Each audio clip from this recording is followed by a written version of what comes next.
It's it's definitely helping. Where you're in Canada, Leroy? Yeah. Why is this thing saying recording in progress? That's me, guy. I gotta record my session. Okay. What's going on? Okay, got it.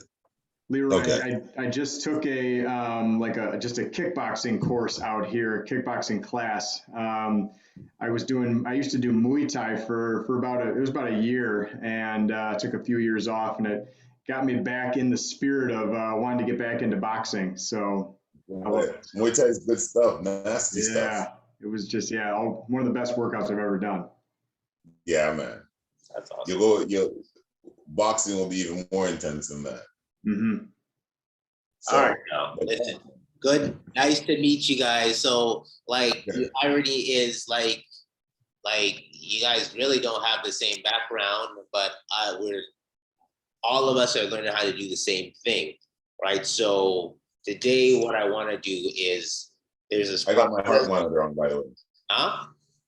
I got my, I'm going through my physical. So right now I've been wearing my 24-hour heart thing. So just to let you know that. So you're gonna see it moving around. Some positions I probably won't be able to get because it might fall out of my pocket, but that's okay. Okay. All right. No worries. All right. So I guess the thing that I have had in common with both you guys is the struggling of you guys having the solid plan of how to get all of the layers of the workout in. So what I really wanted to do today was this. So I think it is like any project you're taking on, it's only successful when you stop and you plan it out. And Right. okay, Lee, you're a trainer, so you know how much time we spend on program design for other people. You know, Right. Ryan, you probably never had that experience. Like you probably are doing program design when you got a labor problem and you got to figure out what sections you're pulling from, what laws you got to reference, and who you got to speak to, right? But you do have to run it as a project to get the solution. So what I'm trying to say is that we have to separate ourselves from our bodies and run our bodies like a project. And so that's what this is going to be about today. We're going to be talking about the layers of our body and how to implement some systems that will make you think about what you got to do, think about it against the week that you're facing, because every week is different. Every season is different, and make sure you like have a plan to get it done. You know what I mean? Because it's not fair for you to expect your body to be healthy if you're not giving it what it needs, right? So, Right. all right, that's speaking. Fair All enough. right, so I cannot minimize what you're talking about. What I want to do is share the screen, my messy old screen.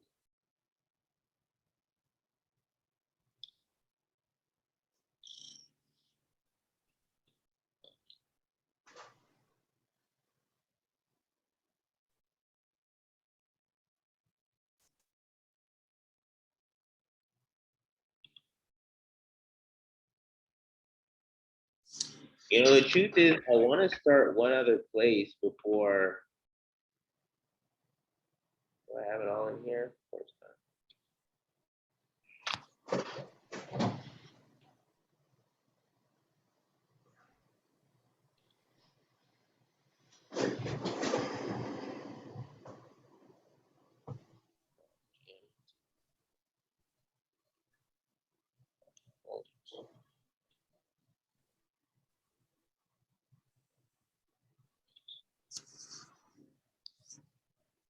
Okay.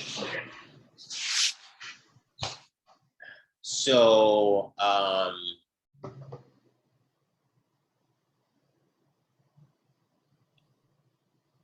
if this is a full session, we would go through all of this. Okay, I'm not going to go through all of this right now. I'm going to whip through it in like 30 seconds so you guys can see the background of it. Okay, so this is what we're going to do today. First part is we're going to take a piece of paper and you're going to do 4 sections and you're going to answer these questions. What do I want? Okay, it's important because anything on this paper, as in behind the question, what do you want? It should be a project in your life. It's just that simple. You know what I mean? Like, we all want stuff. So basically, this is the life loop quadrants. It's going to say, I want to break your personality up into 4 sections: spiritual, relationship, personal, and legacy. And then you're going to state, as a spirit, I want. In my relationships, I want. As a person, as an individual, you know, and you're going to go through that. And so once we do that, it'll be really clear about what projects we need to focus on. All right. We're going to do this in the quadrants. And then basically, once you put something in the quadrants as something you want, then you can break it down into parts. You know, like if you're saying, I want to speak Spanish, then you can break it down into, what steps do I need to do to speak Spanish? I need to find a tutor. I need to book time in my schedule to practice my tutor. I need to book time in my schedule to do the work. I need to book a vacation in 6 months to the Dominican. Whatever it is, when they say, I want to speak Spanish, there's a series of 10 to 20 steps that need to happen for that thing to accomplish. Everything in your life is like that. So you start with, what do you want? And then literally reverse engineer the steps that need to happen, and then put the steps in your schedule. It's just that simple. That's what we're gonna do.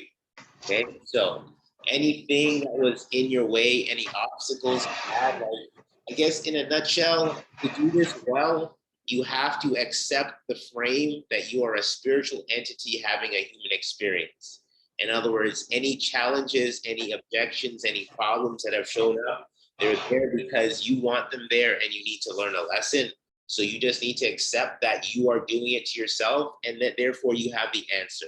That's literally the frame you have to hold to do this well. Okay. I guess, so I am NLP trained, which means I speak to your unconscious mind. I listen to your conscious mind, but honestly, I speak and listen to what your unconscious mind is saying, okay? And so I'm asking you to do the same for this process, because that's the only party that's really gonna give you the truth, okay? You just gotta stay in cause.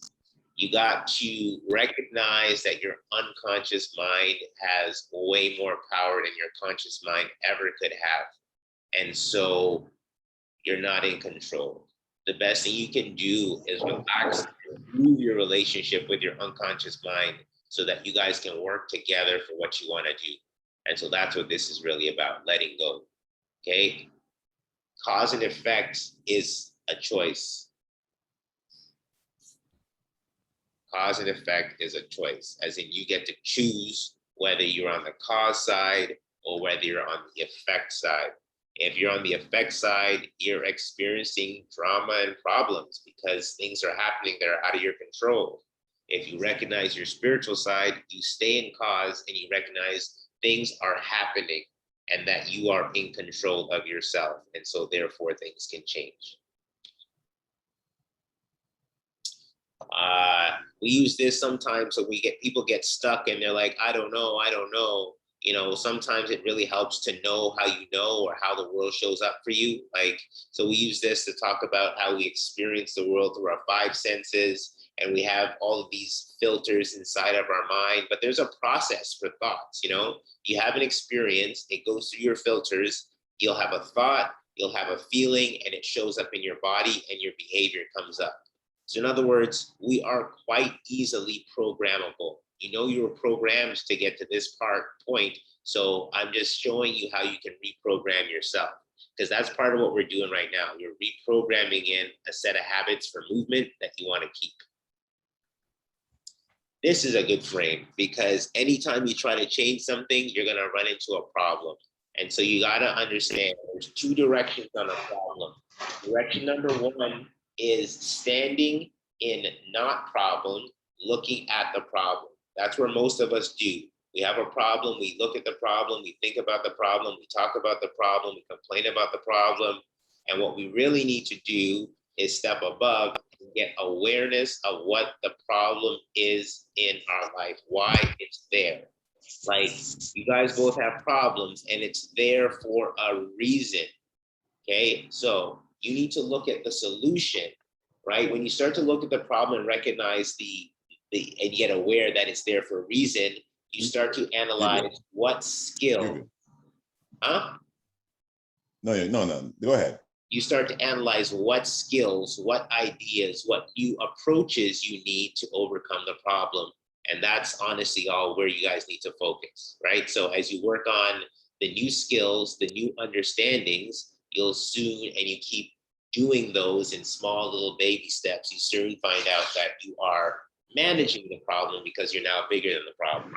So that's literally all we're trying to do right now. Layer in some steps that you guys can make sure you can get over this problem of not owning how your body is moving. All right. So. I like this. Good, thank you. So there's two big steps we're gonna do today. We're gonna do life loop, which I showed you, and then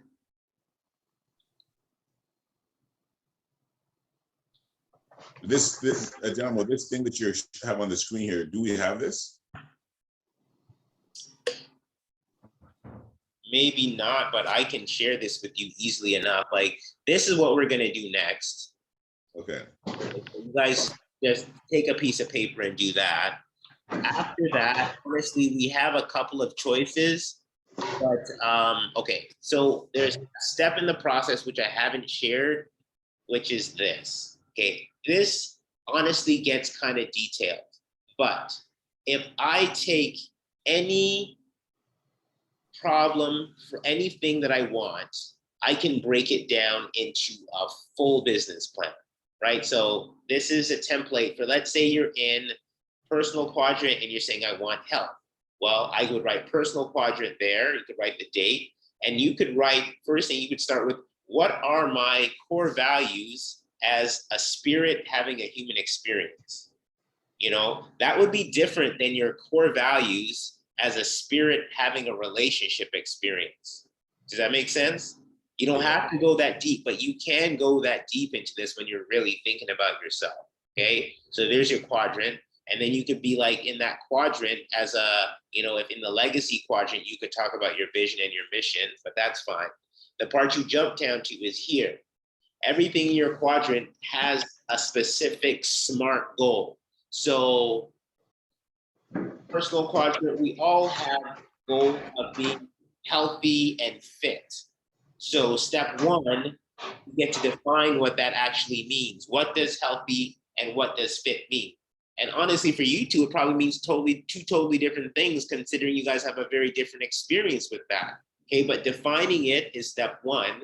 And then now that you've defined it, so like for me, it's having a high VO2 max. That's one of the two things, right? So now I have to say to myself, what things have to happen for me to have a high VO2 max? I have to be able to train at this level. For me to be able to train at this level, I must eat like this. For me to be able to train at this level, I must sleep, rest, and recover like this. So I see 3 layers of actions that must happen for me to have the VO2 max I want, which is what I say is part of my goals. Does that make sense? So now I don't need to worry about my VO2 max. I just need to make sure I do the training, the eating, and the resting. In fact, I don't even think about my VO2 max anymore. I just spend all my time making sure I'm doing these 3 things well on a regular basis. Fuck the VO2 max, it doesn't really matter. All that matters is what you're doing. You know what I'm saying? Your standards is how you're living right now, not what you want. Right? So this is the level I haven't shared, but I think the deeper you go into really planning the core values and the reasons behind your whys, behind your goals, the easier they get to achieve. Because you really, really understand where it's coming from. You're like, wait a minute, this is a part of my soul, you know? I don't got time to do the thing that was distracting you, just loses its importance. Okay, you guys ready for this? So you got to put yourself into your meditative state. I'm only going to give you guys 2 minutes per square, right? So you are a spiritual being. You're having a spiritual experience. You're on this planet. What do you want? You can write 3 to 5 things. You cannot write anything wrong. The worst that could happen is I'm going to say no. That thing that you wrote belongs in a different quadrant.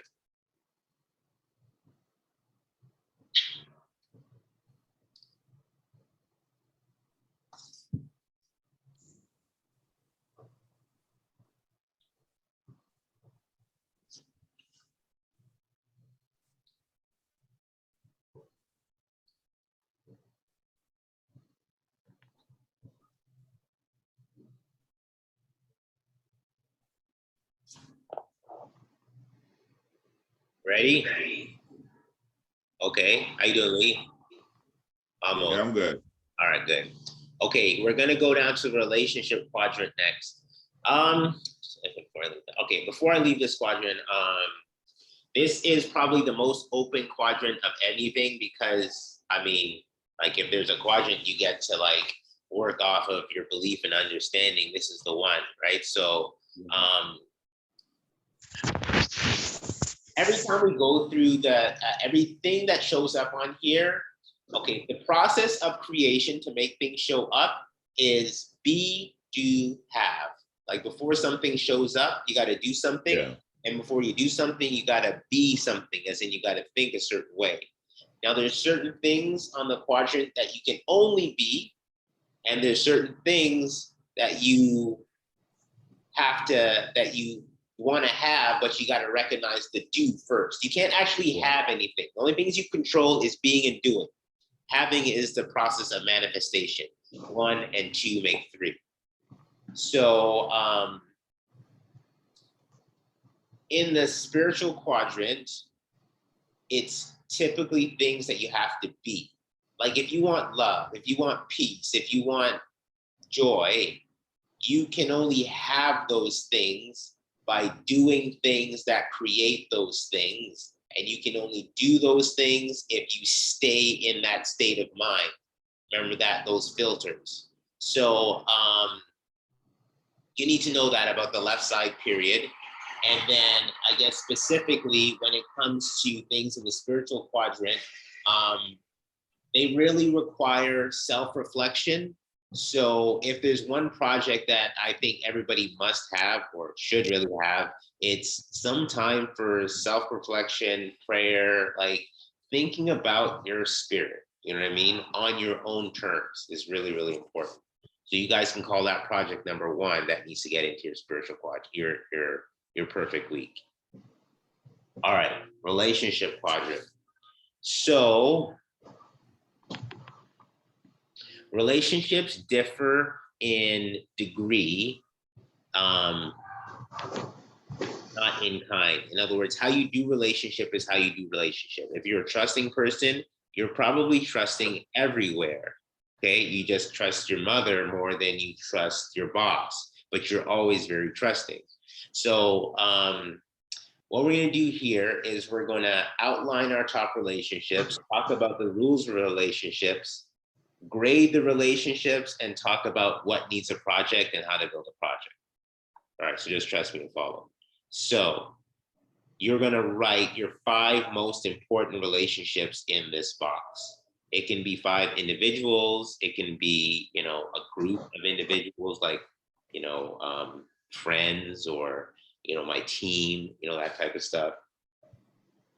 But this is not relationships with God. Relationships with God belong in your top quadrant.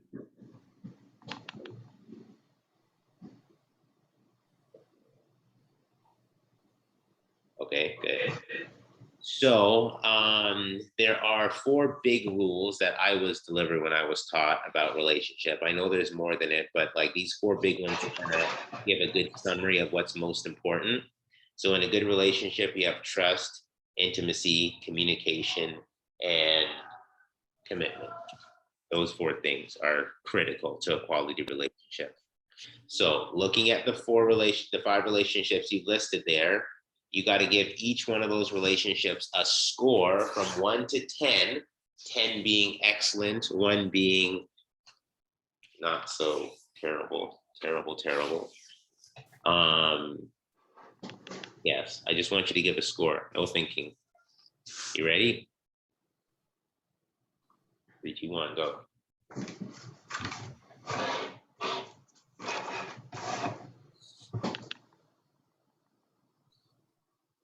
Okay, so as you guys are doing that, like, I mean, you guys can go through what those things are. You understand what the qualifications of relationship is. So your score, if you scored somebody below a 7, then that's a relationship you definitely need to work on, right? And it's important that you work on it, because if it's on this sheet, as in it's important to you, that means it's probably already in your circle. If it's not in your circle space, it's in your circle mind, which means it's affecting you.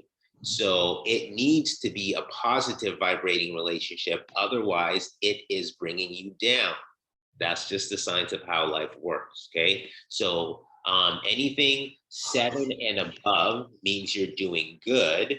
But if you have a 7 on a relationship, I would suggest that that needs work too, because, well, there's kind of a partnership between how well you show up in relationship and how well your legacy shows up in your life. You know, how well you service people is going to reflect on how well you service, how well the world manifests for you. Okay. So how do you view a relationship project? Well, the easiest place I think to do is to start with their love languages. I think if they're on that list, you should know their love languages and the order of preference. You guys familiar with the love languages? Mm-hmm. Acts of service, words of affirmation, gifts, physical touch. What am I missing? Quality time. Quality time. Okay, we know those, right? They're so valuable. It's valuable for you to know yours because you need to be able to express that to people. But it's also more valuable for you to know the love languages of the people on that list, because they will receive love in their language. People do not receive love in your language.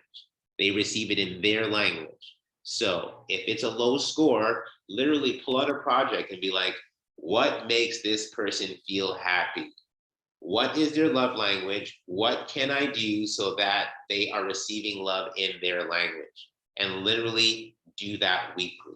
If you were to take the time once a week to stop and look at your relationships, look at the score of your relationships, which honestly could change week to week, and decide what weekly or monthly habits can I install to make sure the most important relationships to me are highly vibrating. I would suggest that that's really, really important. Does that make sense? Yeah. Yep. Okay, so let's go to the, I don't know, call them the easy ones, but this is, so the personal quadrant. So this is where your health and fitness goals live. So in this personal quadrant, now you are a spiritual entity focusing on creating for the body that you are responsible for. In this, write the top 5 things that you want for you. And in this, I expect something along the lines of health and wellness. And that's the project that we're going to pull out and dissect and work on.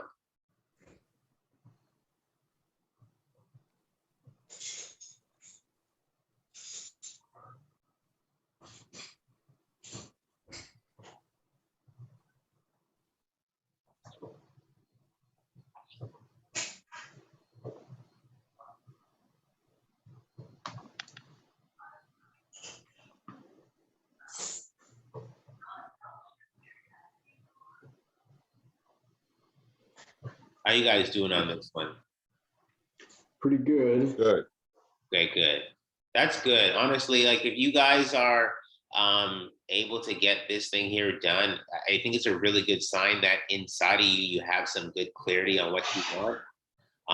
Okay, let's finish and I'll talk about it. All right, so the last quadrant is the legacy quadrant. Legacy, like what do you want people to say after you're dead? You know, some people can call it the career quadrant, you know, but it's really things you want to leave behind. I like the frame of how would you like people talking about you when you're not there? You know what I'm saying? Like this is about how you showing up for other people. This is, evidence of your relationships through your life.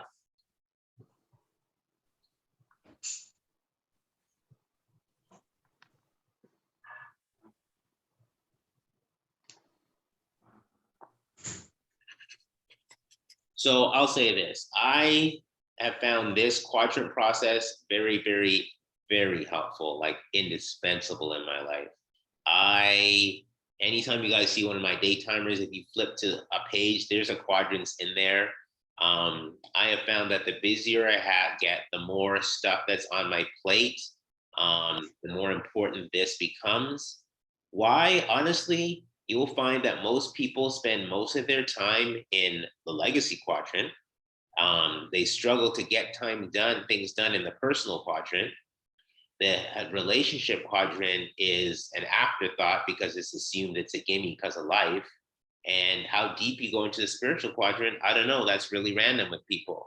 But the truth of the matter is the power is on the left side, okay? The deeper you are in your meditation and your consistency to things that your spirits want, the better you are with relationships with the people around you, the more disciplined you are with your personal self, the easier things show up in the legacy quadrant.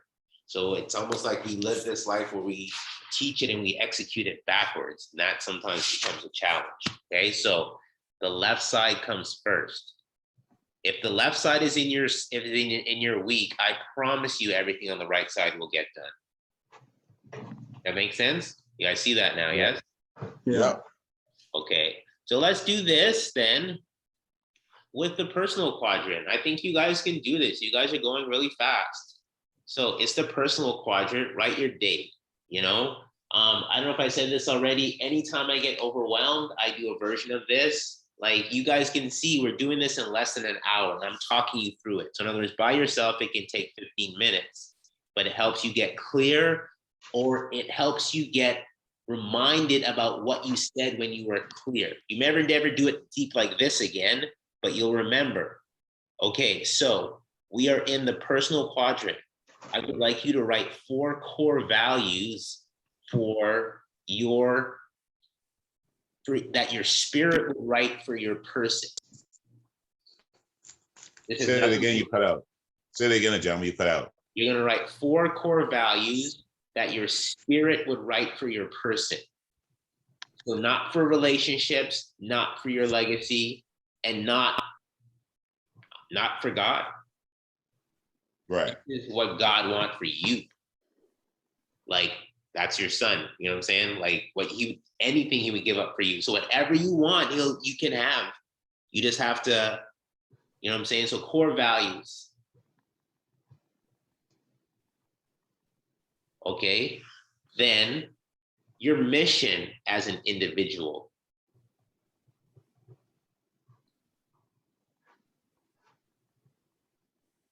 I've known since I was 17 that I am a catalyst for change in the universe.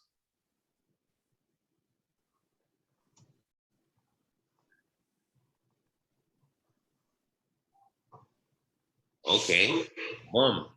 All right, then you know what? So the quadrants, right? You say, what do you want? And you're like, I want, okay, I want to speak Spanish. And then I can reverse. And now I know that I like speaking Spanish, there's levels to it. You know what I mean? So over time, that goal for me has evolved to, I want to be fluent in Spanish. You know what I mean? And so, for example, one year I set a goal that, okay, I want to spend 2 weeks in Panama practicing Spanish. And then I work backwards. So I wanted to work through level whatever on Rosetta Stone. And I wanted to have a weekly tutor for that week. That makes sense? So I would like you to take the goal. I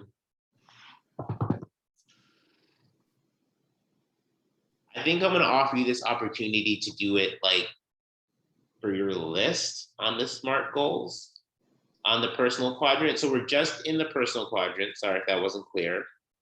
So I would like you to take the view of the rest of this year. So it's what do I want, bracket, between now and the end of 2021. And then we are familiar with the acronym SMART: specific, measurable, attainable, realistic, and timed. But you guys can take each one of those goals and break it into a mini piece for the end of the year. You could break it into a mini piece for the next 3 months. Does that make sense? Yeah. Right. And so I know that this seems, I don't know if this seems detailed and long to you, but I think it's important, or even ironic, that, you know, if this is the first time you've actually spent and gone into real detail on how you want to accomplish your personal goals, like, it almost sounds weird to say. I do this all the time, you know, so I don't feel weird when I do an in-depth business plan, you know, but I would consider like how in-depth you've gone into some of your studies, and the number one topic of importance is looking at you in the mirror. And if you haven't done that level, you know, then maybe we can get better at that. Okay, so you guys see how this works? Yeah. Okay, I think I'm gonna leave that SMART goal part there then, and let's move on to the next piece. What is SMART? What did you say SMART stands for again? No worries. Specific, measurable. So the big ones for me are specific, measurable, and timed. The A and R stand for attainable and realistic, which in my frame of reference is very subjective. But, you know, when you're setting a goal, making it specific, as in I want to do blah, blah, blah, making it measurable is really important, because you cannot trust your emotions and your memories to measure progress. And well, the whole purpose of time is to measure progress. Then yeah, A is what? Attainable, which is just belief, and realistic, which is your belief based on your perspective of where you are, basically space. And the T is time? Yeah.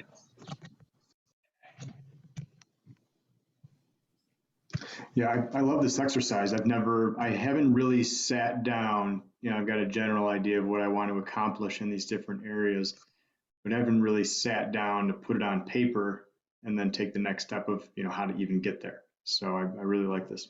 I think, you know, especially as guys, as planners, like, you know, I'm trying to come up with a series of workbooks and exercises, because everybody I do this with responds the way you guys do. They're like, wait a minute, like, this is really, really helpful. You know what I mean? Like, honestly, it will make the doing easy, because you won't have to wonder why. That's literally what happens, eh? You say you want to do something, but you don't understand deep enough why. And so when something else comes up, because the roots of why aren't deep enough, it's easy to, you know, like, you come home, you're tired, and I don't know, like, brushing your teeth is an easy one. You know you should brush your teeth. You know what'll happen. But if you have a cavity, like my mom's had a cavity, she'll never forget brushing her teeth ever again, because she felt the pain of it. And that pushed her why, really, you know what I'm saying? So, all right, maybe that wasn't a great example, but.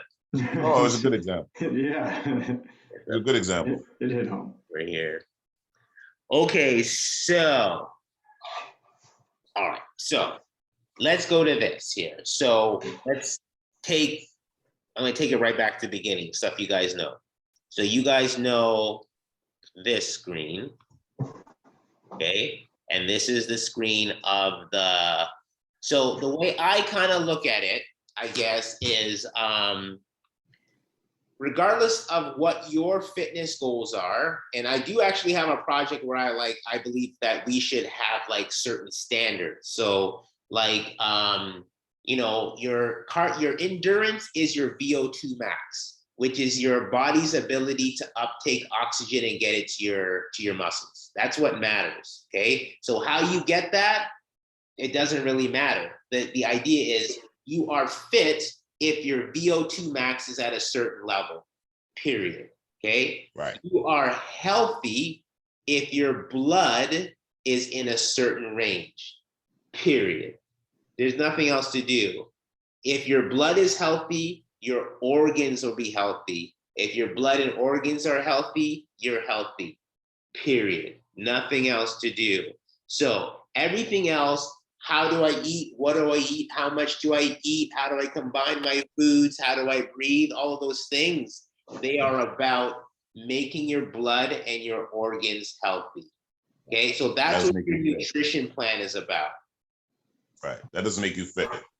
No, that does not make you fit. It makes you healthy. They're two different things.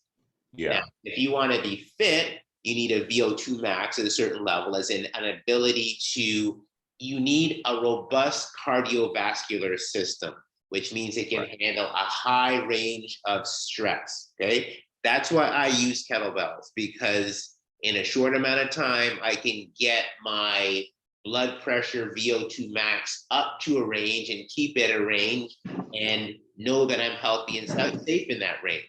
But you can do the same thing with sprinting. You can do the same thing with boxing. You can do it with swimming. You can do it triathlon training. Like, it's your cardiovascular system has a really important measure. Okay, everybody knows that.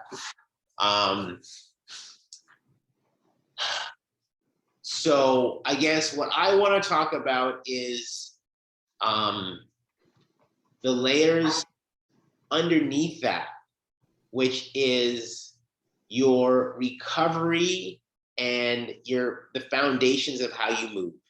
Okay, so no matter what exercise you do, you're going to be breaking things down, and so so these elements right here that I'm sharing kind of form the baseline of things that you need to do so that you can exercise properly.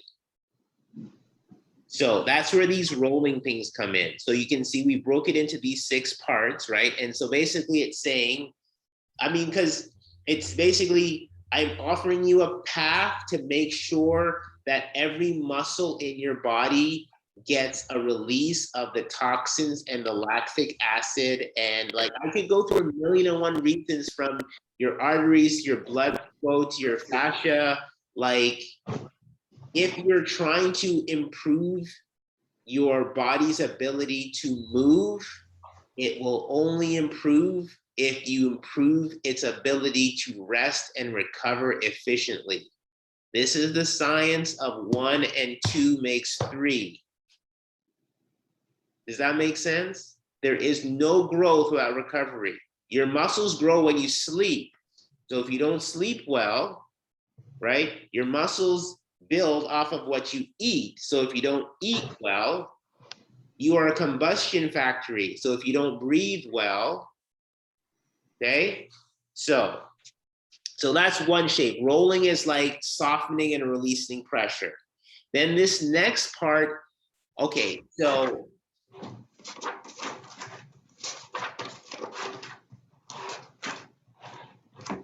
there are certain shapes that your body needs for blood distribution, digestion, and breathing. Right? So we already talked how important those things are.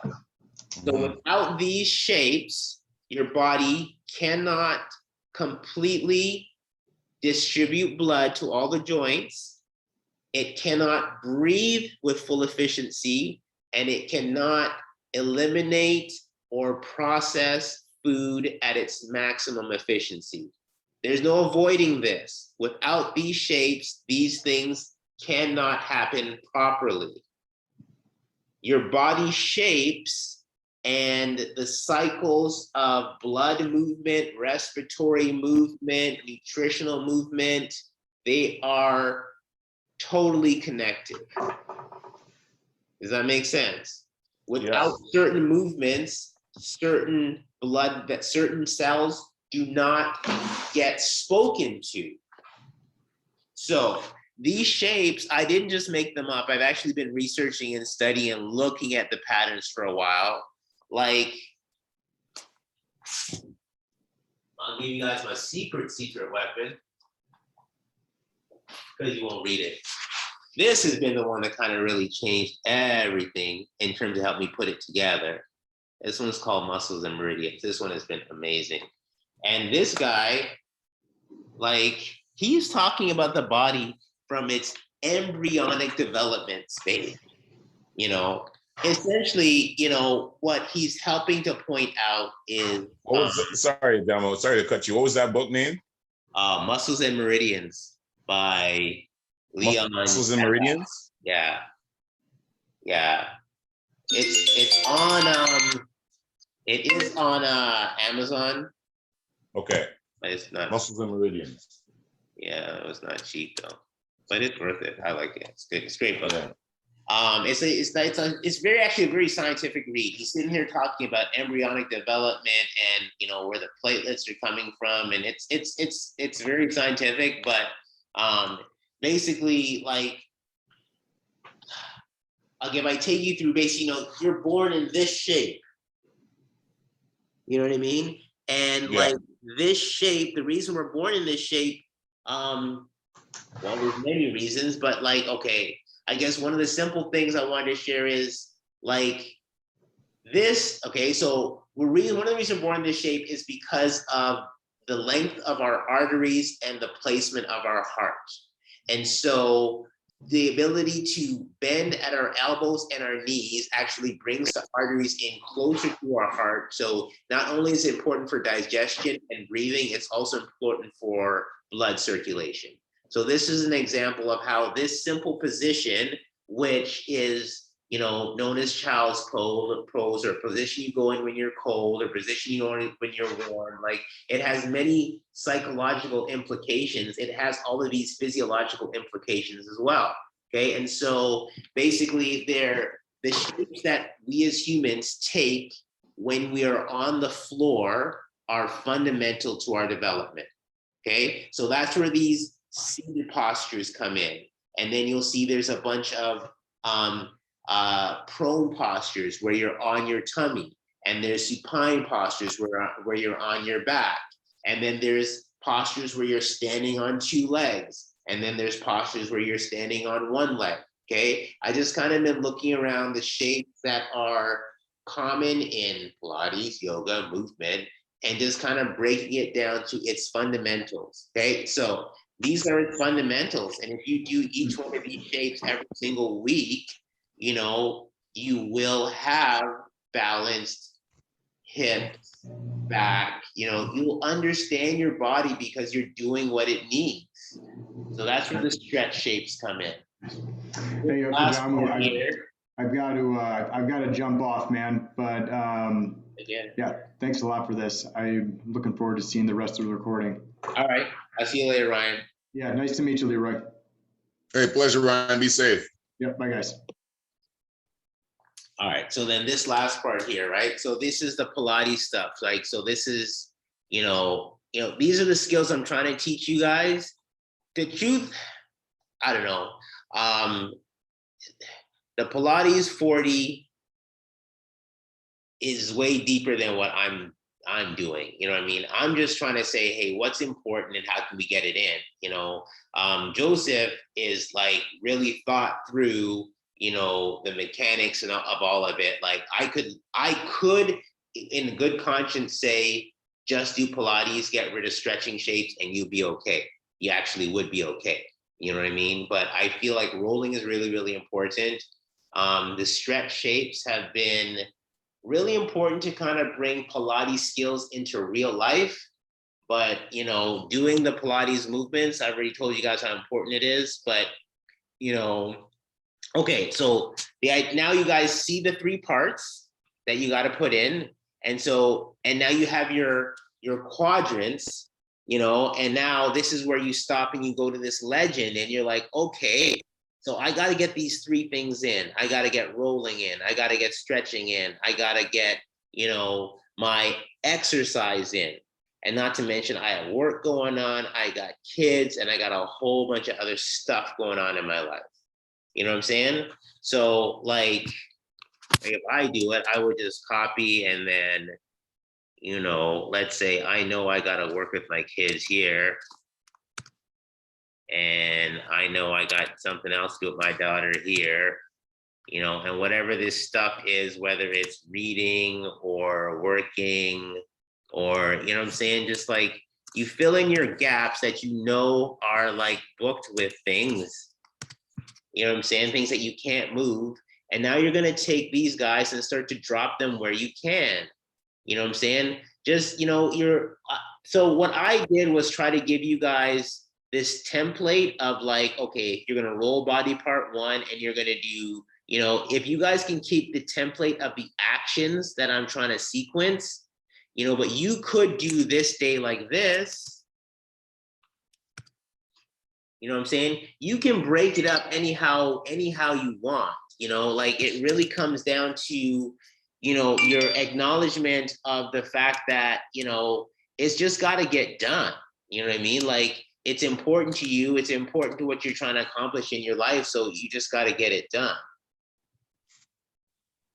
So that's the background of how I go through creating this. Does that help? And yeah, man. And this whole program, is this something that is going to be accessible to people, or that's just you? Well, you're on this one, right? Yeah, like this template here, is it accessible? Right now it's not. So like right now I'm just sharing with you, Ryan and Jathan, right. And I just made this recording and then I'm going to share it with Ryan and Jathan. Feels kind of long, but hopefully you guys will watch it, try to work it through. Yeah. Like if I said I'm going to, whatever you're going to call this program here, and I then turned around and says, okay, well, I want to purchase this. I'm going to call it an app or this platform. So then I can put in this information. Would it be readily accessible? Like, would I have the opportunity to do this if I bought into the gem or whatever you might want to call it? So I guess that's the part I have to kind of clean up and tighten up to make it easy. Because right now it's available as a Drive document. So I share it with you and then you make your own copy. And then with that copy, you can change it however you want, right? But I guess based on what we talked about, the vision that I have is, you know, like I said, there's a couple of steps. Step number 1 is getting introduced to the philosophy and the things that I'm talking about here. And then step number which I think is impressive, the way you did it. I think that's a great prelude to this whole thing here, is understanding that I really got a good understanding, although I know it or I know of it. The way you're preparing people for life, but this is a physical journey, which is life, and you're preparing them through the mind, then through the mind, soul, and body, but it's definitely mind first. And so I like the way you set it up there, because you really got to get your mind around it. And people really got to soul search or physically search or whatever the search is first, and get those specific things in order. And that right there is part of health. You know, that whole segment there is part of health, because you're just peeling back the layers of your mind, in your mind, about you, et cetera, et cetera. And then from there, you're getting into more of the fitness level, which is a part of your health, also gets deeper into it. But I think that the way you set it up is dope. Like, it's just, I think it's dope. I really think it's dope. And it's a great way to go about it, is just accessibility. That's why I was like, whoa, like, to be able to buy into this and then turn around and, okay, say, you know, I have a platform on my phone, it's an app, and I can consistently go in and adjust these things as I'm moving forward, even throughout my fitness regimen, you know, is great.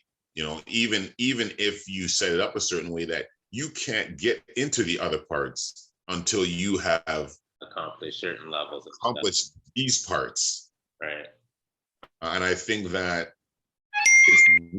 it's needy. I don't know if there's anything out there like that, but I know I don't know.